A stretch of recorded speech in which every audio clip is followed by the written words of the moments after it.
చెప్తుంటారు, బహిరంగ సభల్లోనే చాలా మంది చెప్తుంటారు ఇలాంటి మాటలు. వాళ్ళని లక్షలిచ్చి పోషించే ధూర్తులు కూడా ఉంటారు లోకంలో. చిత్రం ఏమిటంటే అదే భండాసురుడు అంటే. అందుకే లలితా సహస్రనామం చదువుకో చదువుకో చదువుకో అంటే నిన్ను నువ్వు జాగ్రత్త పడు, గుర్తెరుగు, రక్షించుకో రక్షించుకో అని చెప్పడానికి వచ్చే ఇవన్నీ. అందుకని హయగ్రీవుడంతటి వాడు అగస్త్యుడికి ఉపదేశం చేయడానికి కారణం అదే. కాబట్టి చూడండి, నేను మీకు ఒక విషయం చెప్తాను, ఇది ఎంత మూర్ఖంగా ఉంటుంది ఈ సమర్థన అంటే. ఒక ఆయన డాక్టర్ గారి దగ్గరికి వెళ్ళాడు. డాక్టర్ గారి దగ్గరికి వెడితే ఆయన వైనిడిక్ట్ అంటే, వైనిడిక్ట్ అంటే ఆయన ఎప్పుడూ మద్యాన్ని స్వీకరిస్తూ ఉంటాడు. డాక్టర్ గారు అన్నారు, ఎలాగోలా ఇతన్ని భయపెట్టాలి. నువ్వు ఇదే విధంగా మద్యాన్ని తాగితే చచ్చిపోతావు. ఎందుకు చచ్చిపోతావో తెలుసా? ఈ నువ్వు చేసే మధుపానం ఏదైతే ఉందో ఆ ద్రవానికి జీవిని చంపగలిగిన గుణం ఉంది. చూడు నీకు చూపిస్తాను అని ఒక గ్లాసులో కాస్త ఆ మధువు పోసి అందులో ఒక 2 చీమల్ని తీసుకొచ్చి వేశాడు ఆయన. ఆ 2 చీమలు గిలగిలా కొట్టుకుని చచ్చిపోయాయి. చూసావా ఎలా చచ్చిపోయావు అన్నాడు. వెంటనే రోగి అన్నాడు, నేను అందుకే తాగుతానన్నాడు. అంటే నీ ఉద్దేశం ఏమిటన్నాడు డాక్టర్ గారు. కడుపులో ఉన్న క్రిములు చచ్చిపోతాయని అన్నాడు. ఇప్పుడు వాడిని ఎవరైనా బాగు చేయగలరా?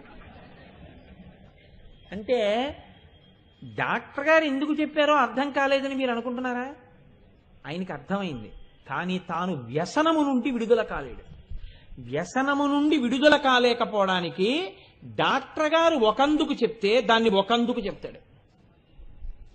ఎందుకు చెప్తాడంటే అంతకన్నా ఆలోచించగలిగిన ప్రజ్ఞ, నుంచి బయటికి రాగలిగిన ప్రజ్ఞ ముందు ఈయనకి లేదు. ఈయనకి లేదు కాబట్టి ఆ నోటి వెంట వచ్చే మాటలు అలాగే ఉంటాయి. వాడు మహాత్ముడని నువ్వు వాడి వెంట తిరిగారనుకోండి, డాక్టర్ గారి మాటల కన్నా ఈయన మాటలు బాగున్నాయని మీరు వెంట తిరిగి ఆయనకు ₹1,00,000 ఇచ్చారనుకోండి, మీ 7 తరాలు కూడా నశించిపోతాయి మీరు చేసిన పాపానికి. కాబట్టి చెయ్యవచ్చా అటువంటి పనులు? చెయ్యకూడదు. అవి చాలా సౌకర్యంగా ఉంటాయి తెలుసా అండి.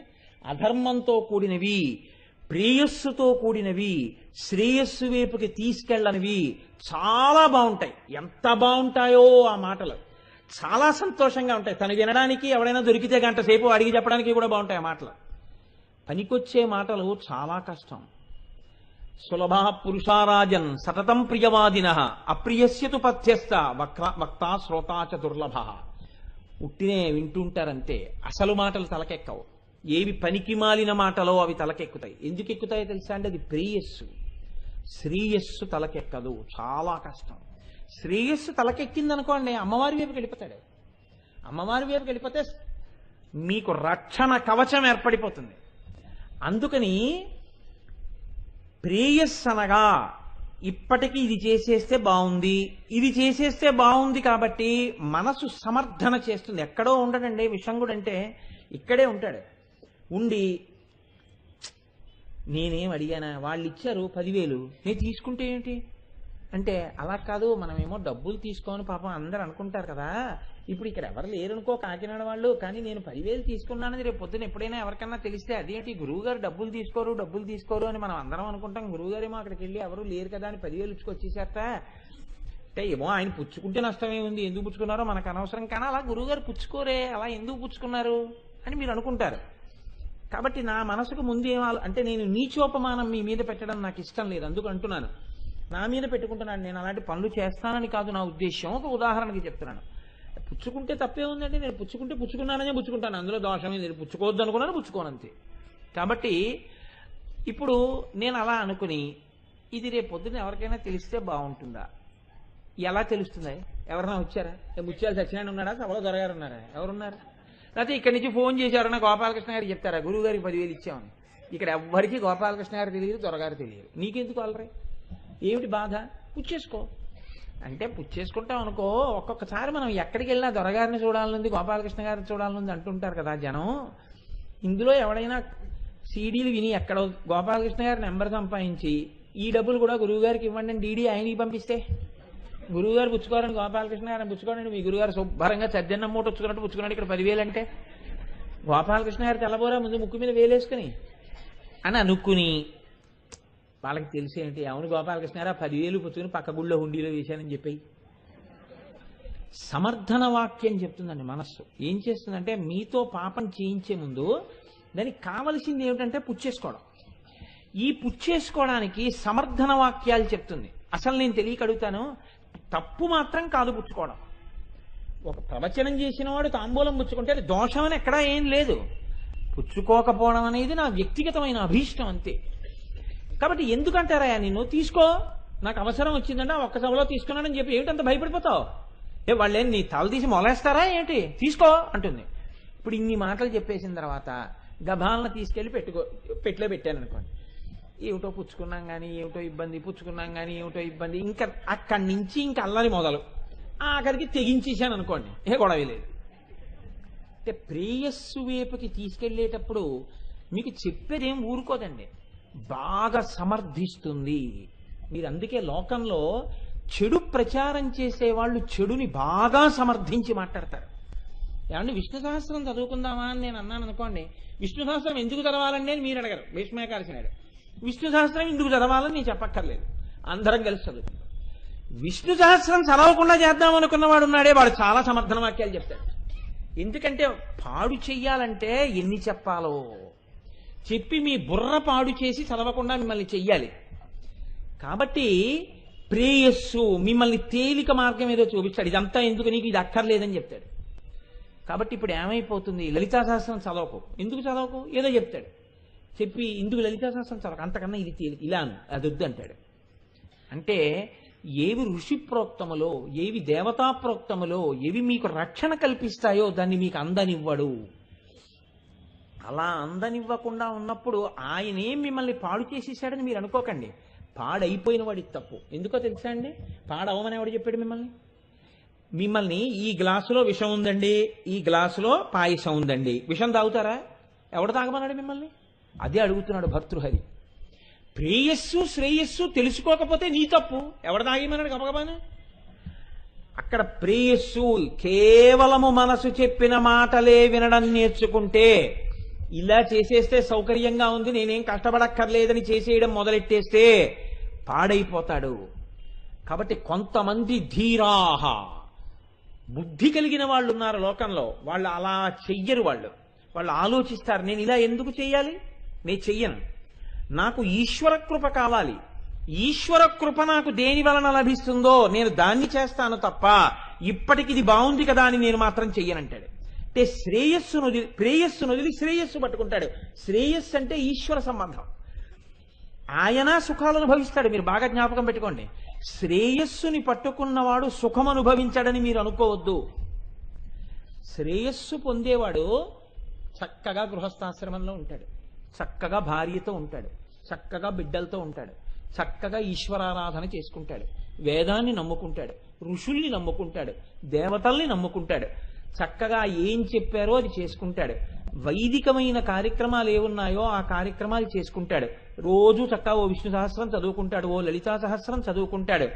వైదికమైనటువంటి అర్చనా విధానం ఏముందో అటువంటి అర్చనా విధానంలో ఉంటాడు. పెద్దలైనటువంటి చంద్రశేఖర పరమాచార్య స్వామి వారు, భగవాన్ రమణులు, ఆదిశంకరాచార్యుల వారు, రామకృష్ణ పరమహంస, ఇటువంటి మహాత్ములు ఏం చెప్పారో దాన్ని చదువుకుంటూ ఉంటాడు, మనసుని నిగ్రహిస్తూ ఉంటాడు, మనసుకి బాగా బోధ చేస్తూ ఉంటాడు. ఇలా వద్దు, మనకొద్దు అని మనసు చెప్పిన మాటని తన సమర్థతతో నువ్వు చెప్పింది తప్పు, నీ చేయనని బుద్ధి చేత సమర్థిస్తాడు. మనసు ఒకటి సమర్థిస్తుంది, ఇక్కడ ఎవరు చూసొచ్చారు చెయ్యి అంటుంది, ఇక్కడ ఎవరు చూసొచ్చారు అని చేయకు, నువ్వు చేసేయాలనుకుంటే నేను చేస్తానని చెప్పి చేసేయి, తప్పేం ఉండదు. నేను తీసుకుందాం అనుకుంటున్నానండి, ప్రతి సభలో ఎవరు ఎంత తాంబూలం ఇస్తే అంత తాంబూలం తీసుకుందాం అనుకుంటున్నాను. పాపం వాళ్ళు ఎవరైనా నిన్ను తాంబూలం లేకుండా చెప్పమని అడిగారా? నీకు నువ్వుగా భీష్ముడిలో ప్రతిజ్ఞ చేసావు నేను పుచ్చుకోనని అన్నామని వాళ్ళు ఇవ్వట్లేదు. నీకు తీసుకోవాలనుంటే ఏమండి మీరు ఏమైనా ఇస్తే పుచ్చుకుంటానని చెప్పు, తీసుకుని వెళ్ళు. అంతేగాని ఈ దొంగతనం ఎందుకు? తీసుకుంటే చెప్పి తీసేసుకో, తీసుకోవద్దు అనుకుంటావా తీసుకోకు, ఏదో ఒక సత్యంలో నిలబడవు. అంతేకాని అసత్యాన్ని పట్టుకుని సత్యం అనకు, సత్యాన్ని పట్టుకుని అసత్యం అనకు. అందుకు నువ్వు చెప్పిన దారి బాగోలేదు. ఒకవేళ నువ్వు తీసుకోవడానికి ఇదే ముహూర్తం అనుకుంటున్నావా, చక్కగా తీసుకుని సీడీల్లోకి వెళ్ళిపోయేటట్టుగా చెప్పు. ఆ విషయం కూడా నువ్వు ఎప్పుడూ తీసుకోకుండా ఉండడమే నీ జీవిత ప్రయోజనం. ఎప్పుడైనా 4 ఉపన్యాసాలు చెప్తే ఆ ఉపన్యాసాలు ఈశ్వరుడి యొక్క పూజ, పూజకి వెంటనే ఎవడో నేను నా ఇంట్లో పూజ చేస్తే తాంబూలం ఇస్తారని పూజ చేయనుగా అని నువ్వు అనుకుని చేసుకుంటున్నావా? అలాగే ఉంది.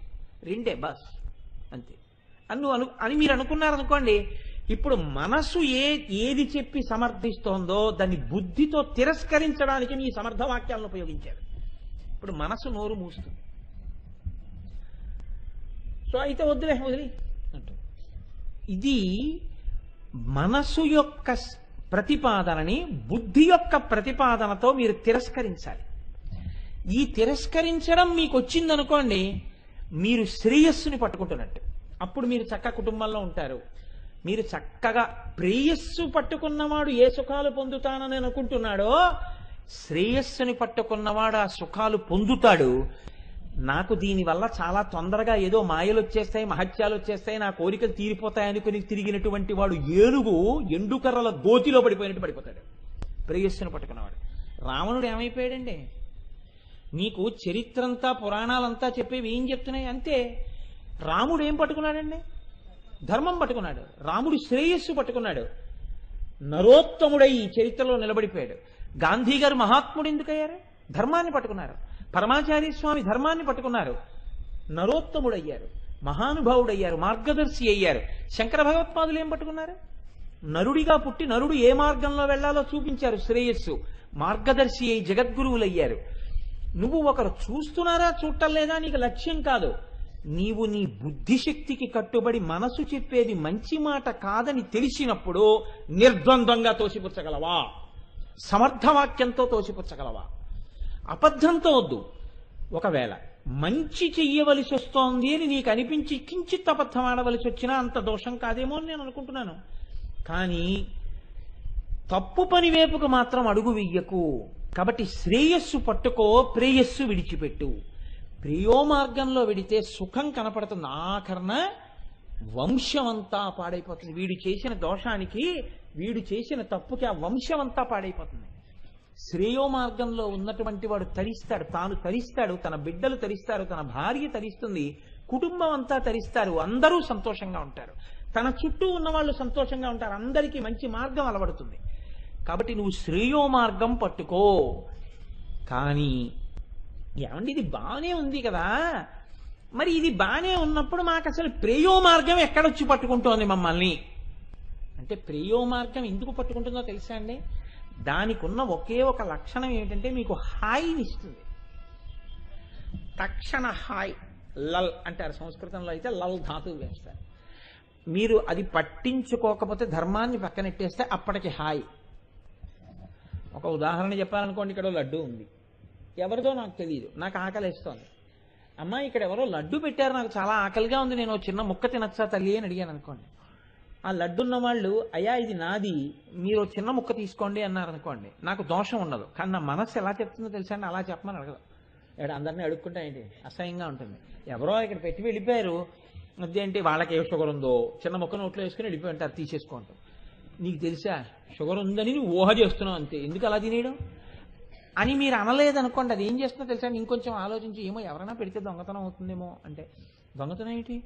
ఈశ్వర ప్రసాదం, అందరిది ఈశ్వర ప్రసాదమే. ఒకవేళ ప్రసాదం పంచాయన బుట్టలు అక్కడ పెట్టేదో పని మీద పెడతారు, ఓ బుట్ట ఒక ఆయన తీసుకుని వెళ్ళాడు, దొంగతనం చేసినట్ట? దొంగతనం ఎందుకు అవుతుంది? ప్రసాదం, ప్రసాదం లడ్డా, గుళ్ళో ఉన్నదంతా ప్రసాదమే, తప్పేముంది? ఇది లడ్డు దగ్గర మొదలెడితే మోటార్ సైకిల్ వరకు ప్రసాదం అవుతుంది. గుళ్ళల్లో ప్రసాదాలు, ఈ గుళ్ళో ఉపన్యాసాలు బాగా జరుగుతున్నాయి, 8:30కి ఆరాళ్ళు ఎడతారు, గొలుసులు లాగేద్దాం అనుకున్నవాడు అది ధర్మం అని నించున్నాడు. వాడికి ప్రేయస్సుది, వాడికి ప్రేయస్సు అని తెలియదు, శ్రేయస్సు అని పట్టుకుంటున్నాడు. వాడు కాల్తాడు. ఏంటి, ఎవరు శ్రేయో మార్గంలో ఉన్నవాడో వాళ్ళని ఈశ్వరుడు రక్షించి తీరుతాడు. కాబట్టి ఎక్కడుంటాయండి శ్రేయస్సు ప్రేయస్సు? ఆధ్యాత్మిక సభలోనే ఉంటాయి. దొంగాడు అక్కడే నించుంటున్నాడు. గోపాలకృష్ణ గారు చెప్తున్నారుగా, ఇక్కడ సభ అవుతోన్న ఆడవాళ్ళు పెడతారని వాళ్ళు అక్కడ నించుంటున్నారు, మీరు ఇక్కడికి వచ్చి కూర్చుంటున్నారు. మీరు ఎప్పుడు వస్తారని వాడు చూస్తున్నాడు. అంటే శ్రేయస్సు ఇక్కడే ఉంది, ప్రేయస్సు అక్కడే ఉంది. శ్రేయస్సు ప్రేయస్సు కలిసే ఉంటాయి. అప్పటికప్పుడు హాయ్ ప్రేయస్సు, కానీ పరమ ప్రమాదకరమైన రీతిలో ఉంటుంది. అది ఎట్టకేలకు మాత్రం ఏం చేస్తుందంటే ప్రమాదాన్ని తెస్తుంది. కాబట్టి బుద్ధి బలంతో దాన్ని పక్కకి తోసేయాలి. ఈ కొద్దిగా హాయిగా ఉండేటటువంటి లక్షణం ఉందే, ఇది ఏం చేస్తుంది అని అడిగారు. ఇది విషంగా అంటే విషమును పట్టుకుంటూ ఉంటుంది. ప్రేయస్సే విషం, విషం చంపేస్తుంది మనిషిని. అంటే విషయములను పట్టుకుంటుంది, విషయములను అమృతముగా మార్చుకొని పట్టుకోవడం దానికి రాదు. విషయాన్ని అమృతంగా మార్చారనుకోండి శ్రేయో మార్గం, విషయము విషమని తెలిసి తినేశారనుకోండి ప్రేయో మార్గం. ఒక్కటే తేడా, మీకు తేలిగ్గా పట్టేసుకోవాలంటే పాము విషం నేను తాగేశాను అనుకోండి నేను చచ్చిపోతాను. పాము విషం మీరు డాక్టర్ గారికి ఇచ్చారనుకోండి, డాక్టర్ గారు దాన్ని శుద్ధి చేసి దాన్ని ఒక మందు కింద చేశారనుకోండి, ఆ మందు మీరు పుచ్చుకుంటే మీరు తీసుకున్న పాము విషం విరిగిపోతుంది. వైద్యుడి చేతిలో పడిన పాము విషం ఓషధి, మనకి దొరికిన పాము విషం, మన శరీరంలోకి పాము ద్వారా ఎక్కిన పాము విషం మృత్యువునకు హేతువు. చేతులు మారితే మారిపోయినట్టు.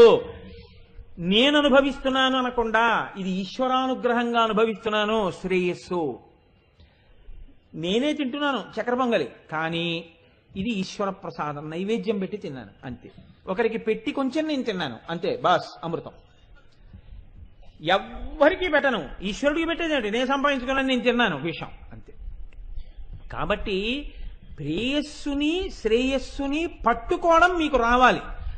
మరి ఈ పట్టుకోవడంలో ఎందుకు మేము పడిపోతూ ఉంటాం? మిమ్మల్ని పడికొట్టి మీ నెత్తురు తాగడమే దానికి అలవాటు. అందుకే ప్రేయస్సు ఎటువంటిది? నల్లి వంటిది.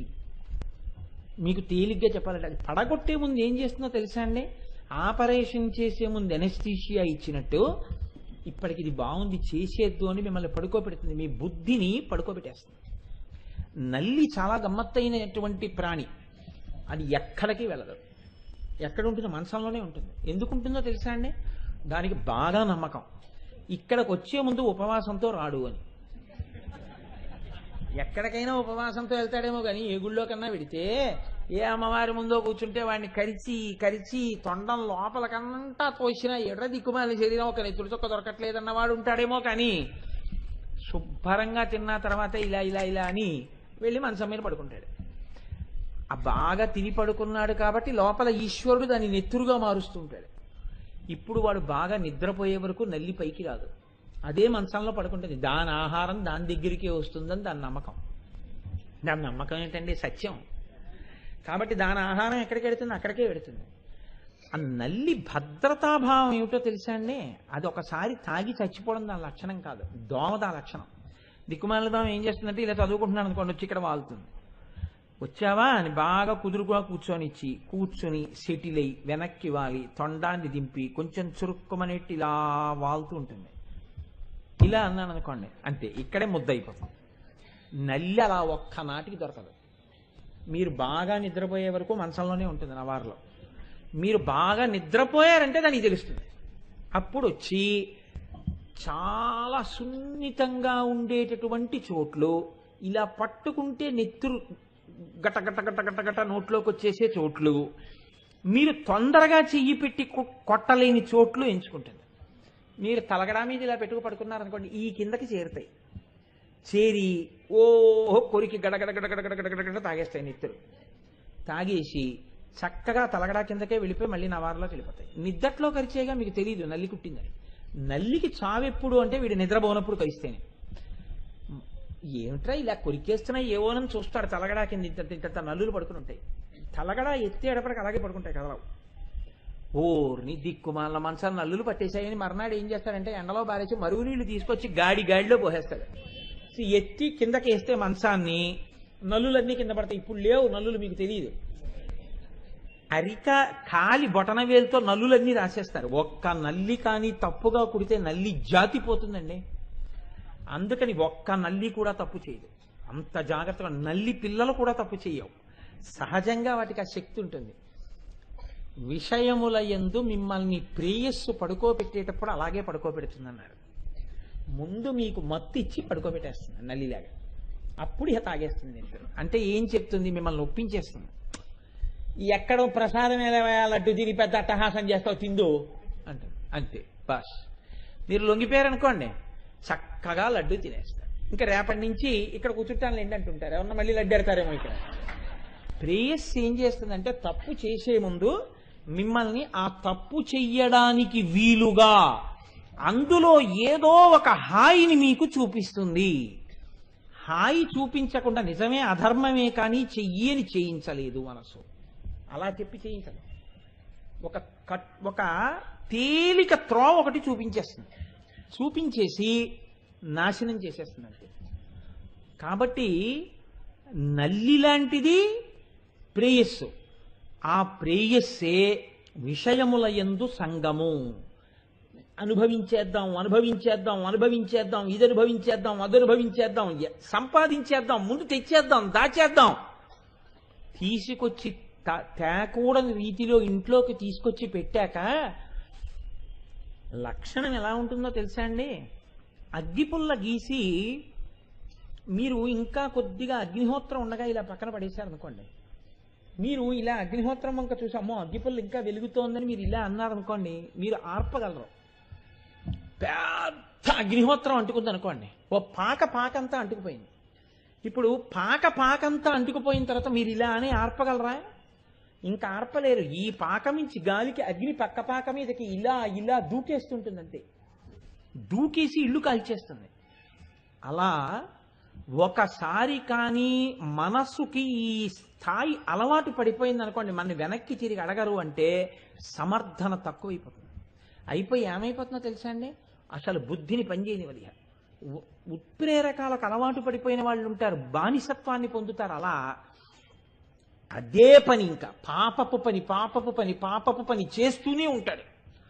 ఇది ఏం చేస్తుందంటే అగ్నిహోత్రం పెద్దదైపోయిన తర్వాత అగ్గిపుల్ల కాల్చినట్టు కాల్చదు, ఇల్లంతటినీ కాల్చేస్తుంది పెద్ద అగ్ని. అలాగే బాగా పాపపు సొమ్ము తెచ్చి తెచ్చి తెచ్చి తెచ్చి తెచ్చి మీరు కూడబెట్టారనుకోండి, అదేం మామూలుగా పెడుతుంది అనుకుంటున్నారా మీరు? సామాన్యంగా వెళ్ళదు, అగ్గిపుల్లలా వెళ్ళదు, ఒక పాకని అంటుకున్న అగ్నిలాగే పెడుతుంది. అంటే ఆ స్థాయిలోనే పెడుతుంది. ఓ 15 లక్షల రూపాయలు వైద్యం చేయించుకోవలసిన అనారోగ్యం వస్తుంది. ఒంటె ముళ్ళు కొరకకుండా ఒంటె యజమాని కూర్చున్నట్టు, కాపలాదారు కూర్చున్నట్టు పురుషుడితో సంఘం మిమ్మల్ని దురలవాటు నుంచి తీసేస్తుంది, విషంగుడి బారి నుంచి విడిపించేస్తుంది.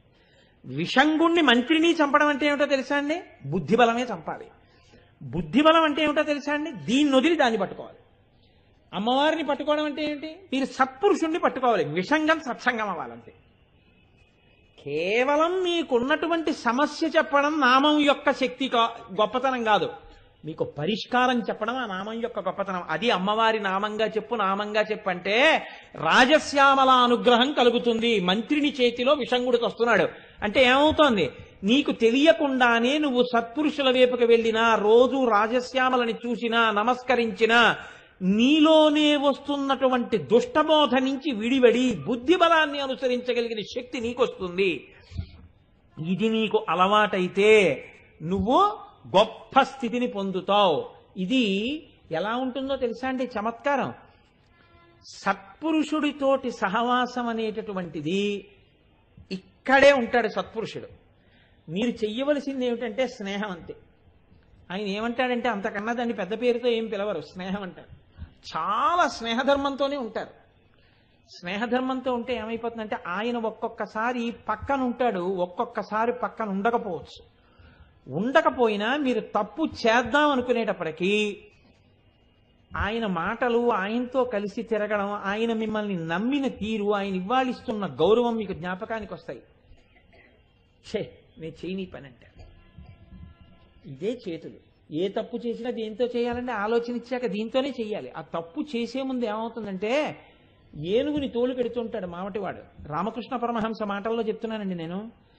ఏనుగు ఏం చేస్తుందంటే మావటివాడు పక్కనుండగా ఇలా వెడుతున్నట్టుగా వెడుతూ పక్కింట్లో వాళ్ళ అరటి చెట్టు మీదకి తొండం ఎత్తి ఆకు లాగబోతుంది. మావటాడు ఏం చేస్తాడంటే చేతిలో ఉన్నటువంటి అంకుశం పెట్టి ఇలా అంటాడు, అంతే. ఇలా దింపేసి ఇలా ఊపుకుంటూ వెళ్ళిపోతుంది. అరటి చెట్టు అంటే చాలా ఇష్టం. అరటి చెట్టు పీకేయడం అంటే ఏనుక్కి పీకలేదు. ఎందుకు పీకలేదు? మావటివాడు ఇలా అంటే దింపేసిందంతే. అరటి చెట్టు పీకడం దానికి ఇష్టం, పీకకుండా ఎందుకు కట్టుబడిపోయింది? అది కోరుకుంటే అరటి చెట్టుని కాదు, మావటాన్ని చుట్టేసి కాలు కింద పెట్టి తొక్కేస్తుంది. తొక్కదు. ఎందుకు తొక్కదు? బక్కవాడైనా తనకన్నా మిగిలిన ఎందులోనూ గొప్పవాడు కాకపోయినా ఆయన చేతిలో అంకుశం ఉంది. ఆయన ఈశ్వరుణ్ణి పట్టుకుని ఉన్నాడు, ఈయన అంకుశం పట్టుకుని ఉన్నాడు. అంకుశం పెట్టుకున్నవాడు మస్తిష్కాన్ని బాధ పెడతాడు. ఈయన కాదన్న పని మనం చేస్తే ఇంక రాత్రి నిద్ర పట్టదు. అబ్బా ఎందుకురా ఇలా చేసాం, ప్రాణం విసిగి వేసారిపోతుంది. ఇంకా ఆయన గుర్తొచ్చి బాధపడుతుంది. కాబట్టి పీకదు అరటి చెట్టు. మావటివాడు పక్కనుంటే అరటి చెట్టు పీకని ఏనుగులా ఒక సత్పురుషుడితోటి నువ్వు సంగం పెట్టుకుంటే నీ విషంగుడి యొక్క తనం రూపుమాసిపోయి సత్సంగం అయిపోతుంది. ఇదే రాజశ్యామల. ఆవిడ అనుగ్రహం పడిందా సత్పురుషుడితో సహవాసం కుదురుతుంది. రాజశ్యామల అనుగ్రహం తప్పిపోయింది అనుకోండి, ఆ సత్పురుషుడితోటి సహవాసం పోతుంది. అంటే ఆయన అసహ్యించుకోవలసిందేదో కనపడుతుంది. ఆయన అసహ్యించుకోవడం అంటూ జరిగితే దేనికి అసహ్యించుకుంటాడో తెలుసా అండి? ఏ ఇతర కారణానికి మహాపురుషులను అసహ్యించుకోరు. మార్చుకోని నీ పద్ధతులకే అసహ్యించుకుంటారు. చూసి చూసి చూసి విసిగి వేసారిపోయి ఆయన వదిలిపెట్టేశాడు అనుకోండి, ఇక నీ కోట్ల జన్మల వరకు ఇక నువ్వు ఈశ్వరుణ్ణి పట్టుకోలేవు. ఒక్కటే కారణం, నువ్వు అలా పడిపోతావేమో అని ఎదురు చూస్తున్నాడు విషంగుడు. రోగం తిరగబెట్టేస్తుంది, వాళ్ళు పట్టేసుకుంటారు వచ్చి. మళ్ళీ విషంగుడు పట్టేసుకున్నాడా ఇంక అయిపోయిందంటే, ఇక నిన్నెవరు చేరతీయరు. అంటే సత్పురుషుణ్ణి ప్రయత్నపూర్వకంగా పట్టుకో. ఈ పట్టుకోవడానికి కావలసినటువంటి మొదటి కదలిక శక్తిని రాజశ్యామల ఇస్తుంది. ఆవిడ అనుగ్రహం ఉంది, ఒక మహాత్ముడితో చేరికవుతావు. ఆవిడ అనుగ్రహం పోయిందంతే ఆ చేరిక. ఇది ఎలా ఉంటుందో తెలుసా అండి? మహాత్ముడు అనేటటువంటి వాడు మిమ్మల్ని ఒక రాత్రికి రాత్రి మారుస్తాడని మీరు అనుకోకండి. ఆయన మిమ్మల్ని ఏదో ఇవాళ సత్పురుషుడితో సహవాసం చేసేస్తే రేపు పొద్దున్న అయ్యేటప్పటికి మారిపోతాను అనుకుంటున్నారేమో, అలా ఏం ఉండదు. కానీ ఆయన మారే వరకు మిమ్మల్ని వదలడు.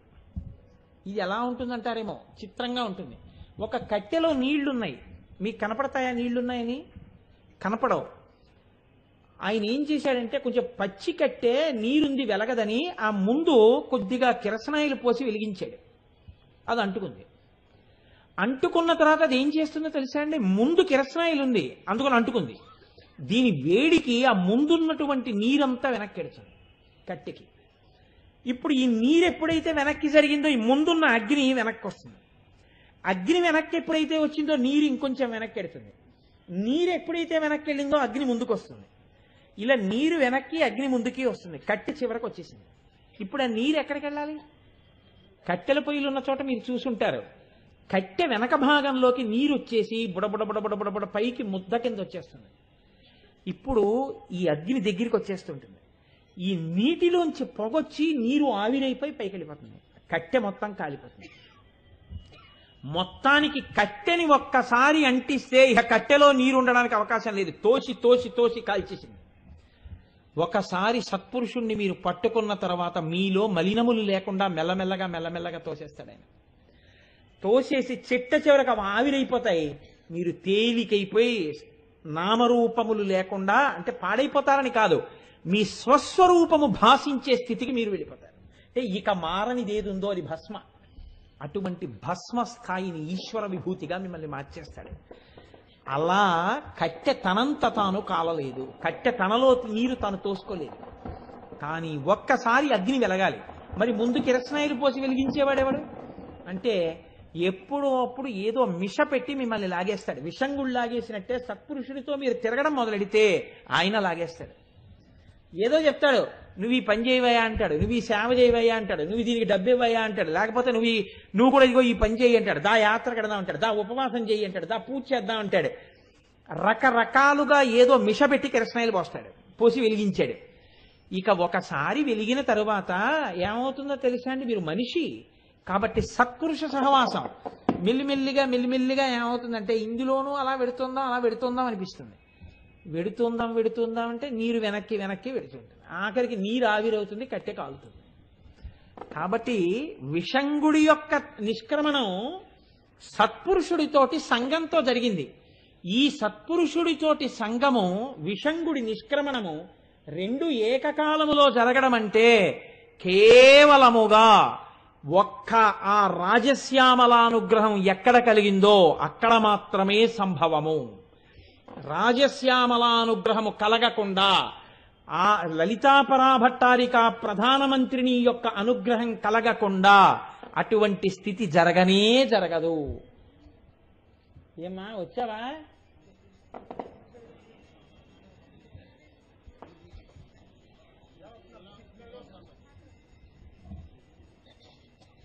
వచ్చావా అమ్మా?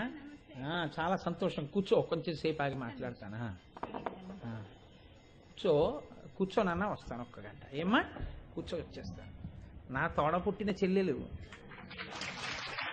ఎన్ని ఏళ్ల తర్వాతో కలిసాం, మళ్ళీ ఎప్పుడో పాపం ఢిల్లీలో ఉంటుంటుంది, ఏదో వివాహానికి వచ్చింది, అదొక సంతోషం. చెల్లెలు కనపడినప్పుడు అన్నగారు మాట్లాడకపోతే వాడు ధర్మం చెప్పడానికి పనికిరాడు. హరి ఓం.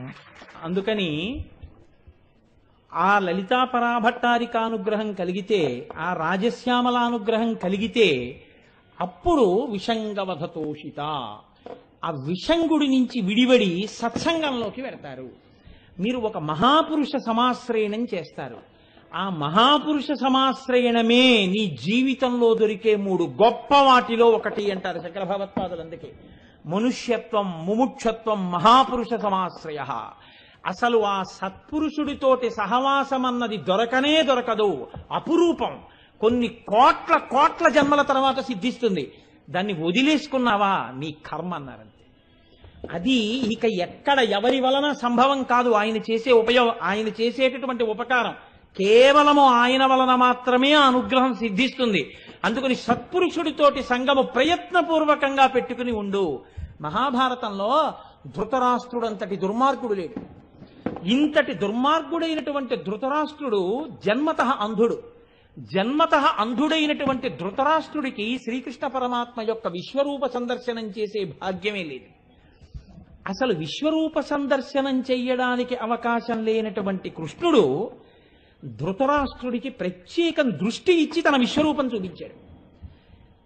దీని మీద పెద్దలు విచారణ చేశారు. ధృతరాష్ట్రుడికి ఏ యోగ్యత ఉందని కృష్ణ భగవానుడి విశ్వరూపం చూపించాడు అని అడిగారు. ఒక్కటే కారణము అని చెప్పారు. ఏమిటా కారణం అని అడిగారు. ఎన్ని తప్పులు చేసినా, ఎంత దుష్టుడనని ధృతరాష్ట్రుడికే తెలిసినా ఆయన దగ్గర ఒకే ఒక మంచి గుణం ఉంది. ఏమిటో తెలుసా అండి? రాత్రి అయ్యేటప్పటికి విదురుణ్ణి పిలుస్తాడు. పిలిచి, విదురా 4 మంచి మాటలు చెప్పబోయ్ అంటాడు. నీ వంటి దుర్మార్గుడు ఎక్కడున్నాడు రా అన్నయ్య అంటాడు విదురుడు. అని అప్పుడు నీతి చెప్తాడు.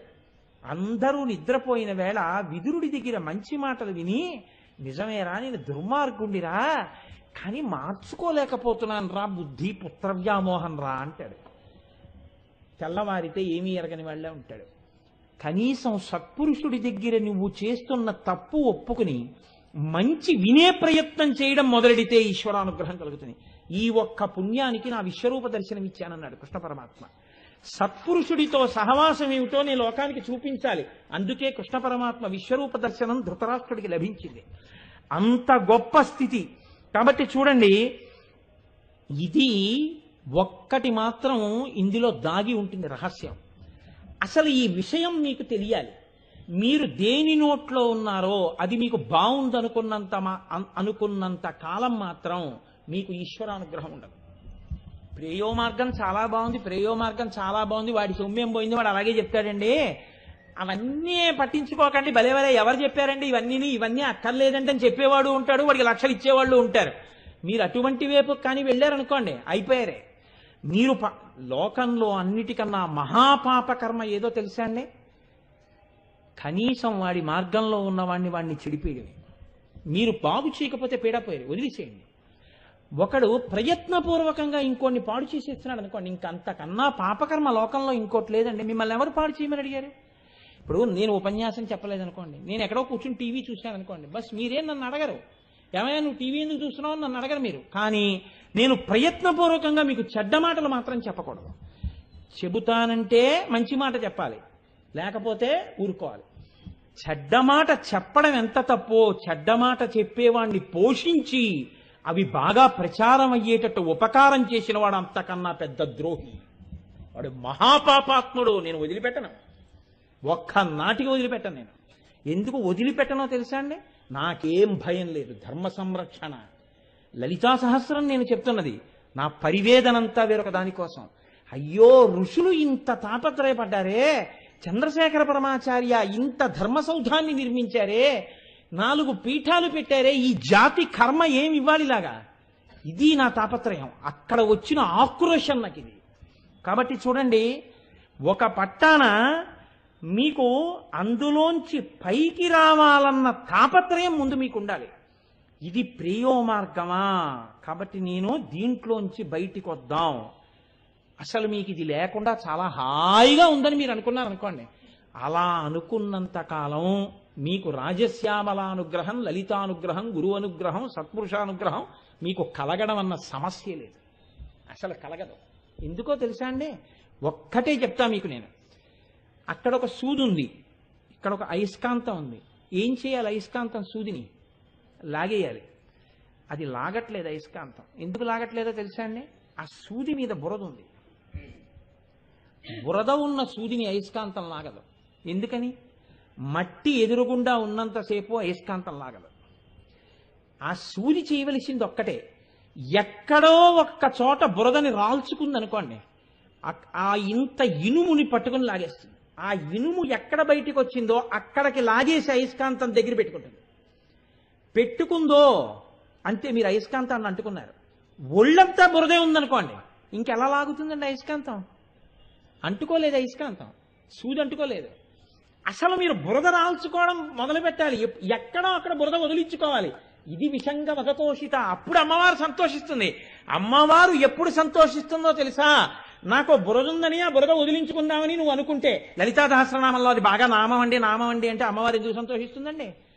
ఆవిడ నిజంగా తోషిత, సంతోషించాలంటే నీ ప్రేయస్సు నువ్వు తెలుసుకో. నువ్వు ఏ తప్పు చేస్తున్నావో తెలుసుకుని నీ బురద వదిలించుకునే ప్రయత్నం నువ్వు చెయ్యి.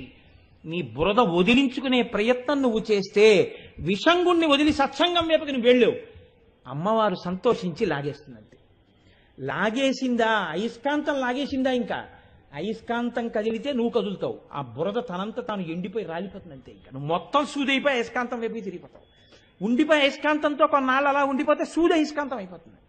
నువ్వే సాయుధ్యం పొందేసి నామరూపాలు లేకుండా ఈశ్వరుడితో కలిసిపోతావు. అసలు ముందు బురద వదులుచుకోవాలి. బురద వదులుచుకోనంతసేపు సూదిని అయస్కాంతం లాగదు. కానీ ఒక్కటి గుర్తుపెట్టుకోండి, ఇలాగని ఎవరి మాటలు పడితే వాళ్ళ మాటలు అందరినీ మార్చగలవా? మార్చలేవు. ఎందుకు మార్చలేవో తెలుసా అండి? ఒక నదిలో ఒక పెద్ద కలపదుంగ వెడుతోంది. అదే నదిలో చిన్న చెక్క ముక్క వెడుతోంది. కలపదుంగ మీదకి ఆ నదిలోనే కొట్టుకుపోతున్నటువంటి ఒక కుక్క ఎక్కింది. ఆ కుక్కకి ఈతేం రాదు, ఆ కుక్కకి ఏం తెలియదు. అటువంటి కుక్క కలపదుంగ మీదకి ఎక్కింది. కలపదుంగ దిక్కుమాల కుక్క, నువ్వు నా మీదకి ఎక్కడం ఏమిటి అందావు. అది చందనపు దుంగ. అది చందనం అండి, కోట్ల రూపాయల విలువ. అంత పెద్ద చందనపు దుంగ గోదావరి నదిలో వెళ్ళిపోతోంది. ఒక కుక్క చందనపు దుంగ మీదకి ఎక్కింది. దొంగ కుక్కని కూడా తీసుకెళ్ళిపోతుంది తనతో పాటు. ఆఖరికి ఆ దొంగ ఏదో ఒడ్డుకెళ్ళి ఆగింది. చందనపు దొంగ మించి కుక్క ఒడ్డుకెళ్ళిపోయింది. చిన్న ఎండు పుల్లోటి కొట్టుకొస్తోంది.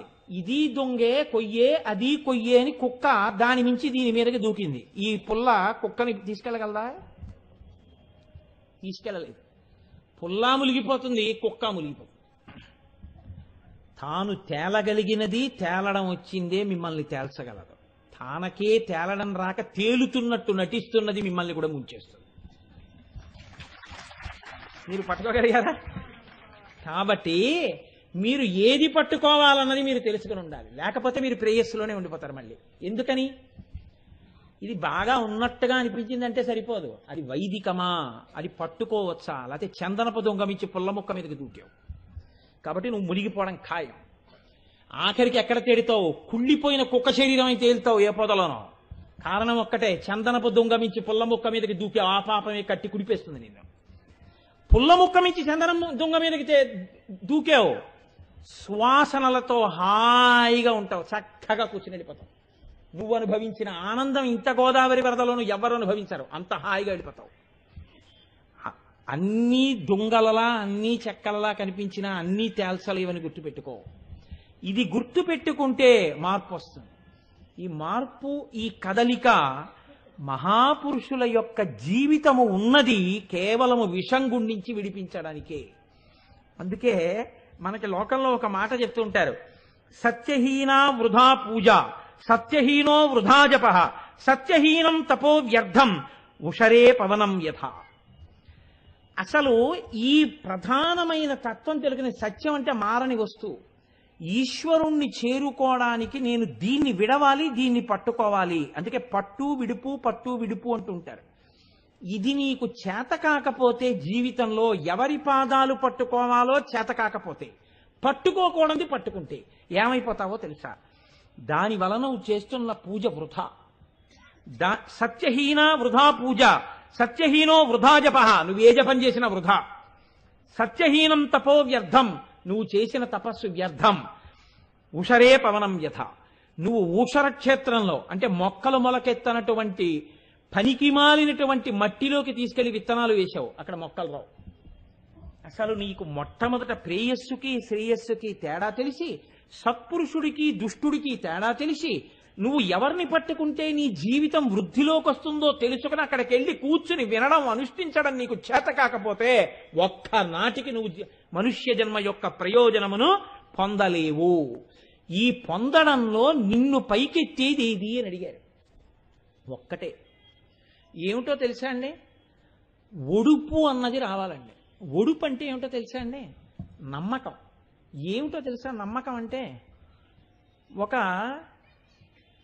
మీరు మొన్నను చూసి ఉంటారు, ఈనాడు పేపర్లో కొన్ని ఫొటోస్ వచ్చాయి సీరియస్గా, ఒకే చోట వేశారు. ఒక నాగుపాము ఒకటి కింద వెళ్ళిపోతోంది, ఒక రాబందు పైనుంచి చూసింది. ఈ నాగుపాముని 2 కాళ్లతోటి గోళ్లతోటి పట్టుకుంది. రాబందు పట్టుకుంటే నాగుపాము చచ్చిపోతుంది. అది ఊరుకుందా అండి? తిరగబడింది. రాబందు ఊరుకుందా? పట్టుకు తీరాలి తన ఆహారం. విశ్వ ప్రయత్నం చేసి రెక్కలతో కొట్టింది, గోళ్లతో కొట్టింది, ముక్కులతో కొట్టింది. నాగుపాం కూడా నోరు తెరిచి రాబందుని కాట్లు వేసింది. ఇన్ని కాట్లు రాబందేసింది, ఇన్ని కాట్లు నాగుపాం వేసింది, ఇంతగా రెక్కలు పెట్టి ముక్కు పెట్టి రాబందు కొట్టింది. దానికి విషం ఎక్కింది, దీనికి రక్తం పోయింది. రెండూ శోషించిపోయిన తర్వాత ఇది భూమి మీద పడిపోయింది, అది భూమి మీద పడిపోయింది. ఇక దానికి ఎగిరే ఓపిక లేదు. దానికి కక్ష తీరక కాళ్లతో తొక్కి రెక్కలతో నొక్కుదామని పట్టుకుంది. ఇది ఎలాగో అలా విడిపించుకుందామని అలాగే శరీరాన్నంతటినీ దాని రెక్కలకి చుట్టేసి నొక్కకుండా అడ్డుపెట్టి తలొక్కటి పైకెత్తి ఇంకా కరుస్తానని భయపెట్టింది. ఆఖరికి ఆ రాబందు శోషించిపోయి ఒక్కసారి రెక్కలు ఇలా వదిలింది. అంతే, ఉన్న శక్తిని అంతటినీ కూడా తీసుకుని జర పాక్కుంటూ ఒక కన్నంలో దూరిపోయింది. నాకు రాబందు బాధతో వెళ్ళిపోయింది. ఆఖరి నిమిషం వరకు నేను ఎలాగైనా తప్పించుకుంటానని పోరాటం చేసినటువంటి నాగుపాం తనకున్న ఆ కొద్ది ఓపికతోటే శత్రువు మీద ఎలా పోరాటం చెయ్యగలదో దానికే అంత నమ్మకం ఉంటే నీ గురువు మీద నీకు నమ్మకం ఎందుకు ఉండట్లేదు? నీ గురువు మీద నీకు గురి ఉంటే ఆ గురి నిన్ను పైకెత్తేస్తుంది. గురువు మీద గురి విషయంలో తేడా ఉంటే ఆశ్రయించినా నువ్వు పైకి రావు. గురియే గురువు. అందుకే చూడండి, మనకి నీతి శాస్త్రం ఓ మాట చెప్తుంది, ప్రతిమా మంత్ర తీర్థేషు దైవజ్ఞే భిషజే గురౌ యాదృశీ భావనాయత్ర సిద్ధిర్భవతి తాదృశి. వీటి ఎందు మీ గురియే మిమ్మల్ని కాపాడుతుంది. ఏది? ప్రతిమ. మీ ఇంట్లో ఒక మూర్తిని పెట్టుకుని పూజ చేస్తున్నారు, ఇది నేను కాశీ నుంచి కొనుక్కొచ్చానండి అన్నారు అనుకోండి, అది మిమ్మల్ని ఒక్కనాటికి ఉద్ధరిస్తారు. మీరే కొనుక్కోలేదు, ఈశ్వరుడు ఏంటి? ఈయన ఈశ్వరుడండి అన్నారు అనుకోండి, మీ గురి మిమ్మల్ని ఉద్ధరిస్తున్నారు, ఈశ్వరుడే రక్షిస్తుంది. మంత్ర ఏముందండి ఇందులో? మంత్రం ఏదో 4 అక్షరాలు రాసి ఇచ్చారు, ఇదేం రక్షిస్తుందండి అన్నారు అనుకోండి, అది రక్షించదు. మా గురువు గారు, నేను ఎప్పుడైనా మా గురువు గారి దర్శనానికి వెళ్ళి, గురువుగారు మీ అనుగ్రహం చేత ఏదో 4 మాటలు చెప్పుకుంటున్నాను గురువుగారు, ఏం చేస్తున్నావురా నాయన అంటుంటారు.